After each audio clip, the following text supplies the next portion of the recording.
जय मसीह की।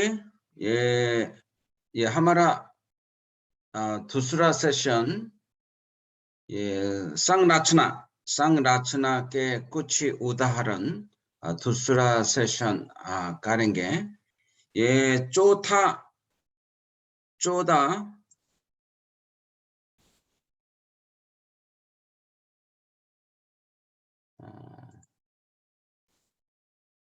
चौदह ये नंबर देखेंगे।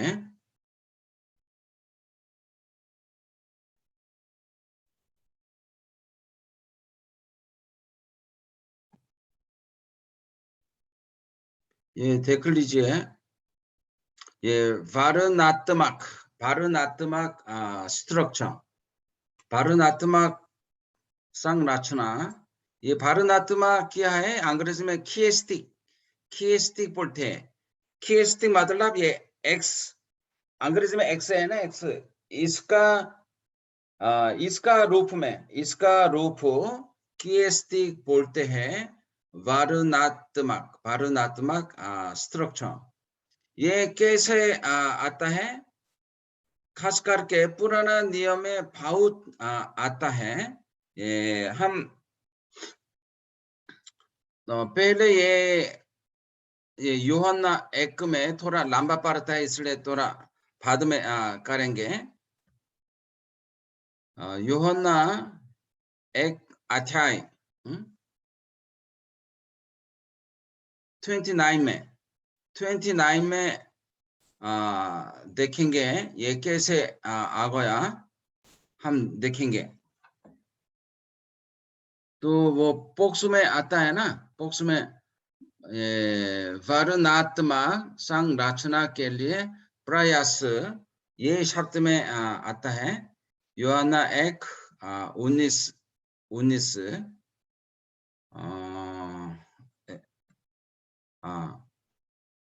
से हम पहले देखेंगे। तो इसमें ये यूहन्ना सुसमाचार देने वाले अपने बारे में और यीशु के बारे में बताता है, लेकिन कैसे बताते हैं? तो ये समझ में आएगा।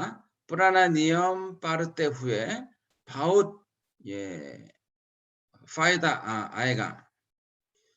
तो इसमें क्या लिखा है? 19 देखो। यूहन्ना की गवाही, ये यूहन्ना की गवाही यही है कि आप कुछ लोगों यूहन्ना बपतिस्मा देने वाले से पूछा कौन है। इसलिए यूहन्ना की गवाही यही है कि जब यहूदियों ने यरूशलेम से याजकों और लेवियों को उससे ये पूछने के लिए भेजा, तू कौन है? कुछ लोग आके पूछा था, तू कौन है? तो उसने ये मान लिया और इनकार नहीं किया, परंतु मान लिया मैं मसीह नहीं हूं, मैं मसीहा नहीं हूं। वो क्या था? तब उन्होंने उससे, तो फिर कौन है? तू एलिया है? उसने कहा मैं नहीं हूं। तो वो भविष्यवक्ता है? उसने उत्तर दिया नहीं। फिर तू कौन है? तो इसलिए तब हम अपने भेजने वालों को उत्तर दें, तू अपने विषय में क्या कहता है? उसने कहा, यूहन्ना ने कहा, जैसा ईसाया भविष्यद्वक्ता ने कहा है, मैं जंगल में एक पुकारने वाले का शब्द हूं, तो तुम प्रभु का मार्ग सीधा करो। ये फरीसियों की ओर से भेजा गए थे।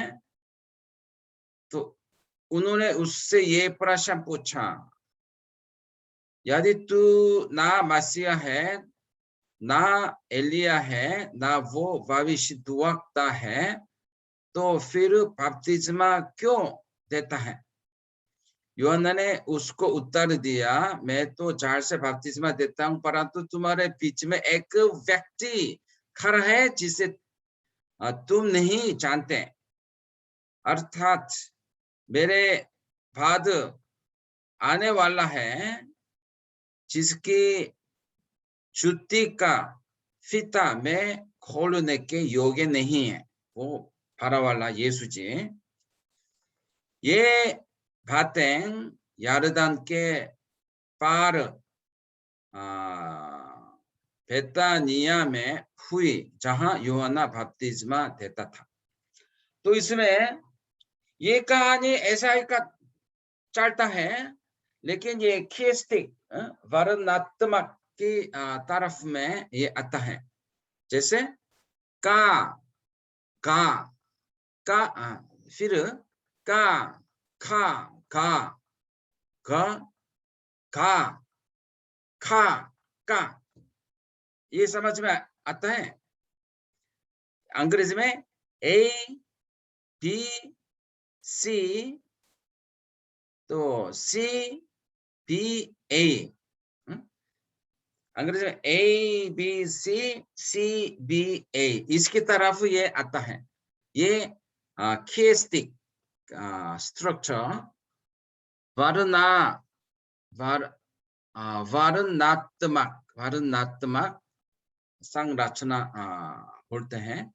तो कैसे आते हैं? ये पहले देखो 19 में यूहन्ना की गवाही ये बताते हैं। पहले क्या किसके बारे में? मसीहा का बारे में। मैं मसीहा नहीं हूं, मसीहा के बारे में बता दिया। उसके बाद तो यूहन्ना कौन है? पुकारने वाले का शब्द है। उसके बाद 23 देखो, ये लोग को यरूशलेम से आए हैं। फिर खेस्टिक स्ट्रक्चर से 25 देखो, ये बपतिस्मा। फिर बपतिस्मा का बारे में, बपतिस्मा क्यों देते हैं? यूहन्ना बपतिस्मा देता है, वो बपतिस्मा के बारे में। उसके बाद मसीहा का बारे में, वो आने वाला है, वो मसीहा है। मैं वो उनकी जूती का फीता खोलने के लिए योग्य नहीं है, वो यीशु के बारे में। उसके बाद ये बातें, ये घटना, ये उसकी गवाही, उसके बारे में लिखा है। 28 समझ में आते हैं? ये कैसे बताते हैं? गवाही, मसीहा, ये यूहन्ना, पुकारने वाले का शब्द यूहन्ना, फिर यूहन्ना, मसीहा, ये बातें गवाही, ऐसा इसकी तरफ आया है। गवाही, मसीहा, यूहन्ना, मसीहा, तो गवाही। तो ये शब्द मैंने काला रंग से रखा है, तो ध्यान से देखेंगे, समझ में आएगा। तो यूहन्ना, ये यूहन्ना 29 से 29 से देखेंगे। ये दूसरा दिन उसने यीशु को अपने ओर आते देखकर कहा, देखो ये परमेश्वर का मेमना है जो जगत के पाप हरता है। परमेश्वर के मेमना, यीशु जी के बारे में।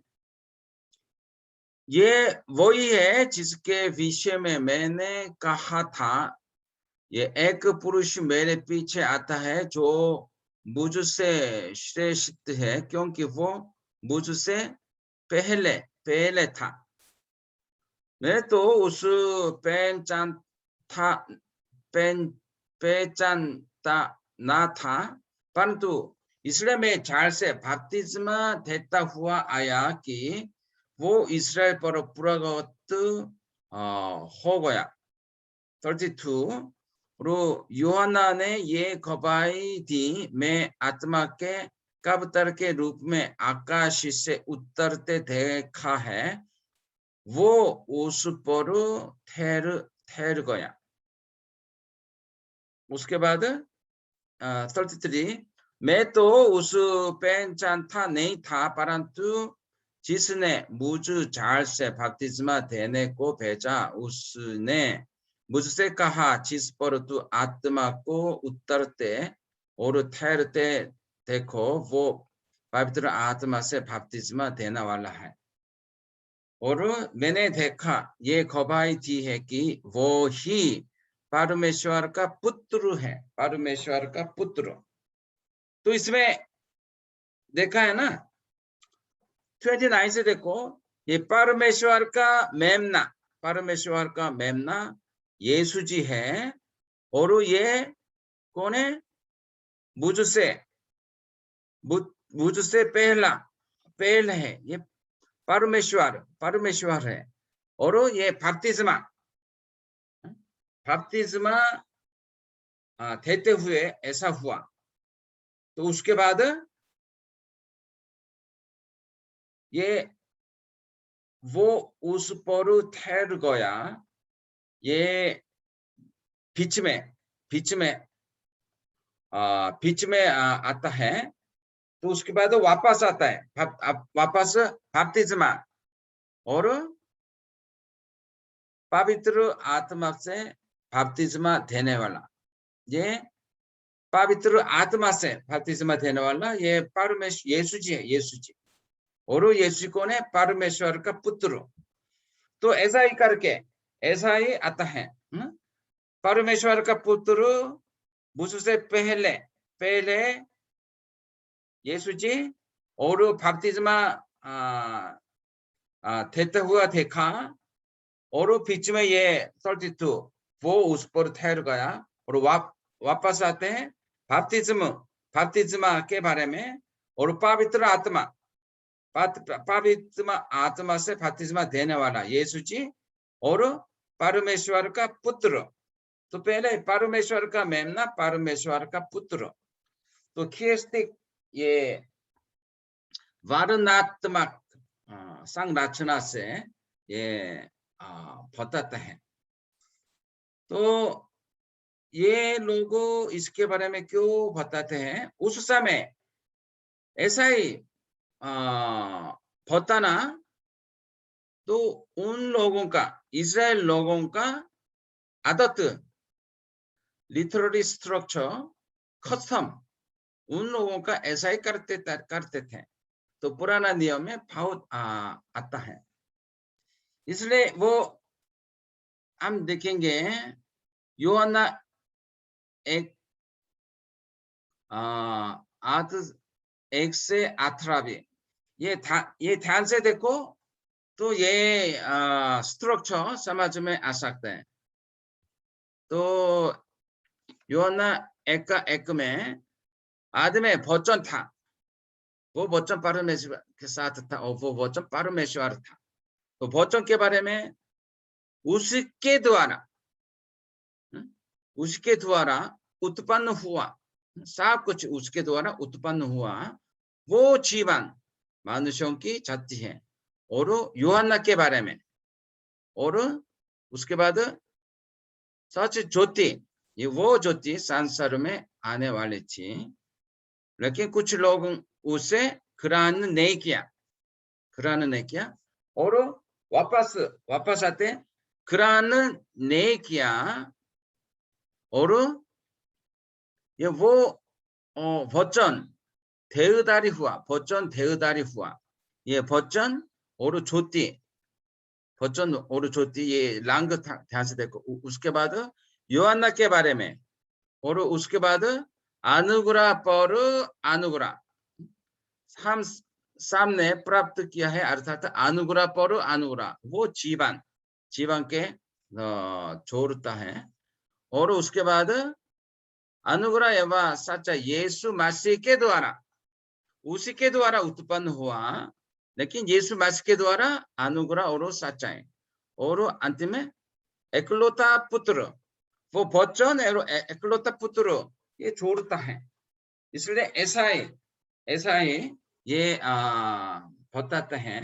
ये थोड़ा मुश्किल भी हो सकता है, लेकिन ये देखकर ध्यान से देखो और पढ़ते हुए, खास करके वो पुराना नियम पढ़ते हुए ये स्ट्रक्चर बार-बार आता है। इसलिए ये समझ सकते हैं, ये बहुत गहरे से समझ सकता है, लेकिन थोड़ा सा मुश्किल हो सकता है, इसलिए अभ्यास करना चाहिए, अभ्यास करना। तो और उसके बाद नंबर 4 और नंबर 5 हम देखेंगे। ये संरचना चौथा संरचना हमने देखा है। ये ध्यान से देखो और अभ्यास करो, बाइबल पढ़ते हुए ये याद रखना चाहिए। उसके बाद हम ये गहरे से, ये ठीक से समझने के लिए हमको तो क्या करना चाहिए? तो इसके पहले हम संरचना तो अभ्यास किया था। उसके बाद क्या करना है? नंबर 4 देखो, पाठ के विषय को प्राप्त करना। पाठ के विषय, ये विषय का मतलब थीम, पाठ के विषय को प्राप्त करना चाहिए। ये विषय मतलब ये इसमें क्या बताते हैं? वो विषय क्या है, थीम क्या है? ये पानी के बारे में बताते हैं, आग के बारे में बताते हैं, तो चपाती के बारे में बताते हैं। ये विषय क्या है जानना चाहिए। इसलिए ये विषय क्या है, ये देखो, मुख्य वाक्य कांड को प्राप्त करें तथा उससे विषय और ये को अलग करें। इसके मतलब क्या है? वो विषय जानना के लिए एक मुख्य वाक्य खंड को प्राप्त करना चाहिए। ये मुख्य वाक्य खंड, ये क्या है? मुख्य वाक्य खंड, तो ये स्क्रीन देखो, स्क्रीन में ये व्याख्या ये जानना चाहिए। वाक्य मतलब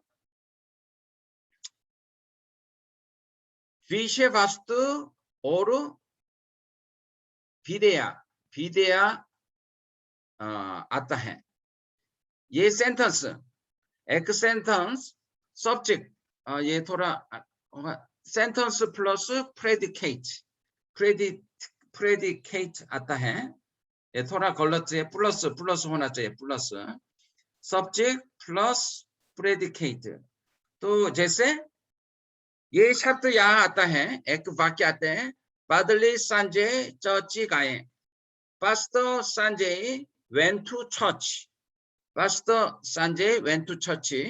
तो इसमें ये एक वाक्य है, इसमें विषय वस्तु भी है, विधेय भी है। तो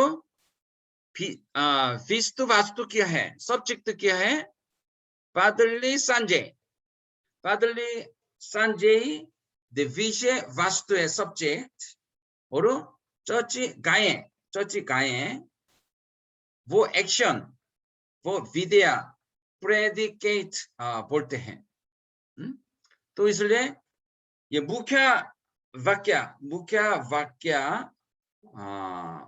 तो खंड को ढूंढना पड़ेगा, उसमें से विषय वस्तु सब्जेक्ट, ये कौन है, ये कौन वो विस्तु वस्तु होता है, और विधेय, उन्होंने क्या किया वो विधेय है। तो इसलिए तो बादली संजय, बादली संजय चर्च गाए। ये बादली संजय ये सब्जेक्ट है, विषय वस्तु चर्च गाए। उन्होंने क्या किया? चर्च गाए, वो विद्या प्रेडिकेट होता है। इसलिए सो हम व्यवहार करेंगे। तो हमने क्या है वो उत्पत्ति एक में ये विषय थीम क्या है, किसके बारे में ये बताते हैं? तो शुरू में या अंत में ज्यादा से ज्यादा आता है। सो नंबर पद एक में क्या है? आदि में परमेश्वर ने आकाश और पृथ्वी सृष्टि की। ये विषय होगा, परमेश्वर ने सृष्टि की। ये मुख्य विषय तो विषय वस्तु क्या है? परमेश्वर ने। और ये विद्या क्या है? उन्होंने क्या किया? सृष्टि की, आकाश और पृथ्वी की सृष्टि की, ये विद्या है। सो परमेश्वर ने सृष्टि की, इसके बारे में बताते हैं। तो परमेश्वर की सृष्टि, ये थीम होगा, ये विषय होगा। तो 2 सामुएल 1, ये 2 सामुएल 1 में आप लोगों ध्यान से पढ़िए। 2 सामुएल 1 तो 1 से 27 तक ये किसके बारे में बताते हैं? तो शाऊल पद 1 में शाऊल के मारने के बाद जब दाऊद अमालेकियों को मारकर लौटा और दाऊद को सिकलाग में रहते हुए 2 दिन हो गया। उसके बाद तब तीसरे दिन ऐसा हुआ कि शाऊल की छावनी में से एक पुरुष खप्पर फारे सिर पर धूल डाले हुए आया। उन्होंने क्या? ये राजा शाऊल मर गया। तो किसने बताया? तो ये पढ़ते पढ़ते ये 11 पद 11 देखो।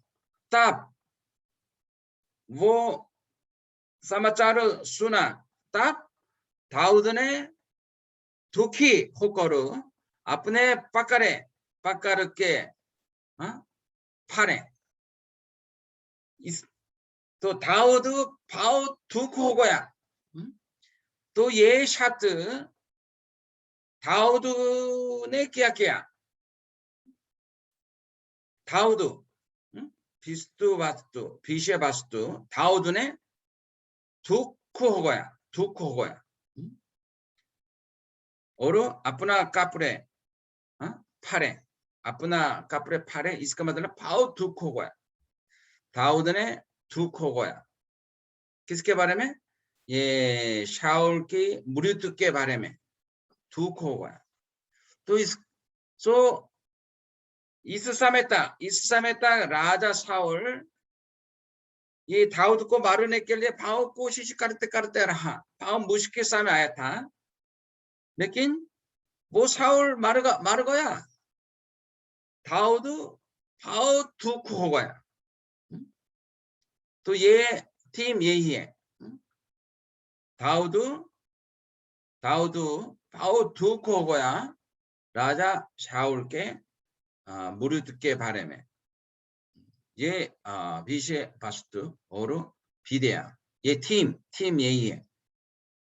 दाऊद बहुत दुख हुआ। तो दूसरा शब्द आप पकड़ के ये अभ्यास कीजिए। इसलिए ये थीम पकड़ के इस बात के उद्देश्य क्या है वो विषय से हमने ये पकड़ना चाहिए। ये उद्देश्य क्या है?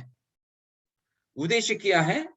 सो उत्पत्ति 1 में आदि में परमेश्वर ने आकाश और पृथ्वी की सृष्टि की।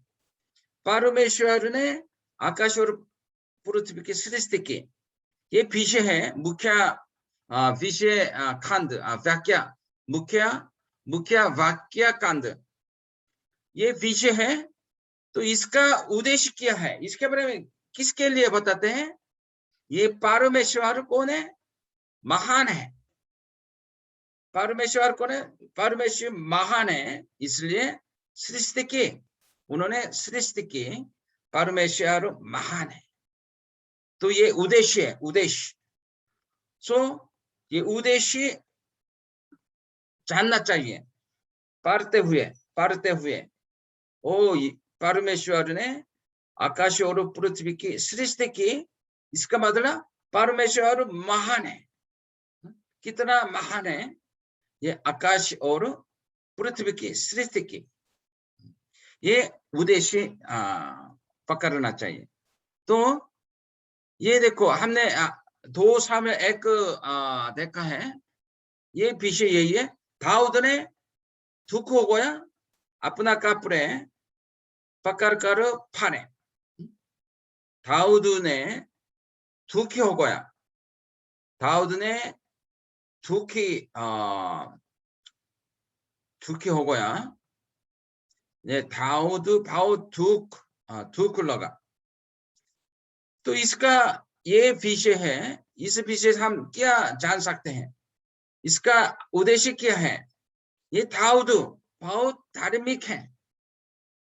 ये दाऊद कौन सा आदमी है? ये धार्मिक आदमी है, वो उद्देश्य है। इसलिए हम ये पढ़ते हुए, कुछ एक अध्याय, कुछ शब्द पढ़ते हुए, यहाँ से ये मुख्य वाक्य कांड क्या है, मुख्य वाक्य जानना चाहिए। थीम क्या है, थीम जानना चाहिए।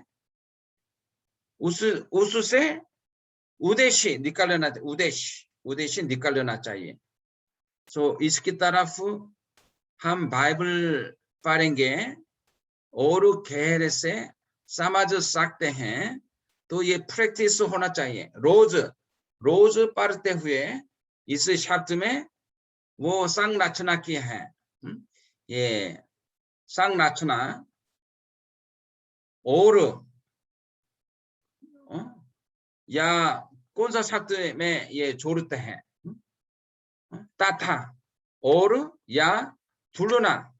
लेकिन और बार सच कहता हूँ, बार समान शब्द आता है और अदला बदली करते हैं, ये दोनों चेंज कर सकता है। कारण का प्रभाव या प्रभाव का कारण, और वर्णन किसके बारे में? ये विवरण देता है, वो तो उदाहरण, कई घटना था तो एक उदाहरण देते हैं। या ये चारुमोत क्लाइमेक्स, ये क्लाइमेक्स है, ये क्या कहानी में क्लाइमेक्स, ये कहा कैसे ये कहानी चल रहा है, शुरू में है, अंतिम में है, या क्लाइमेक्स में है, देखना चाहिए। और ये धुरी, कभी कभी वो धुरी का घटना आता है, पिवट, इस घटना के द्वारा ये बिल्कुल बदल गया। ये तैयारी करते हैं, प्रश्न एवं उत्तर देते हैं, ढांकना, एनवेलप, लिफाफा, पहले अंतिम में सेम शब्द आता है। और खियस्टिक संरचना है। ध्यान से देखो तो और अच्छी तरफ से समझ सकते हैं। तो ये पढ़ते हुए नंबर 4 में थीम, बात के विषय को प्राप्त करना चाहिए। मुख्य वाक्य कांड ये ढूंढो, वहां से वो विषय थीम क्या है पकड़ना चाहिए, वहां से अंतिम में पद के उद्देश्य निकालना चाहिए। तो इसकी तरफ हम बाइबल पढ़ेंगे तो बहुत अच्छी तरफ से तो समझ सकता होगा। और इसकी तरफ ये परमेश्वर का वचन अच्छी तरफ से जानना चाहिए और समझने में आना चाहिए और दूसरों को सिखाने के लिए तो तैयार होना चाहिए। इसलिए मैं भी आप लोगों से बताता हूँ कि रोज ये बाइबल पढ़ो। एक साल में कम से कम एक साल में ये पूरा बाइबल पढ़ने के लिए कोशिश करो तो बहुत अच्छी तरफ से समझ सकते हैं और परमेश्वर के निकट आ सकते हैं। तो बाइबल पढ़ते हुए मेरा मन भी प्यार और पवित्र बन जाएगा, तो यीशु के निकट आएगा। तो इसलिए मैं आप लोगों से बताता हूँ बाइबल पढ़ते हुए इसके बारे में जानना भी चाहिए, लेकिन रोज सुबह मैं भी रोज सुबह ये बाइबल पढ़ता हूँ। तो एक साल में पूरा बाइबल पढ़ने के लिए उत्पत्ति से रेवलेशन तक प्रकाश वाक्य तक पढ़ने के लिए मैं भी कोशिश करता हूँ। आप लोग भी कोशिश कीजिए, तो ये समझने के लिए कोशिश कीजिए इसका संरचना किया है, इसका विषय किया है, तो इसका उद्देश्य क्या है, ये सोचते हुए पढ़ो। तो पढ़ते हुए सोचो तो और गहरे से ये समझ सकते हैं और दूसरे लोगों से सिखाने के लिए तैयार होगा। इसलिए रोज ये बाइबल पढ़ने का ये आदत होना चाहिए। तो अंतिम में एग्जाम भी होगा। तो इसलिए आपके जीवन में अच्छा फल मिले, आपके सेवा में भी अच्छा फल मिले। ओके, थैंक यू जय मसीह की।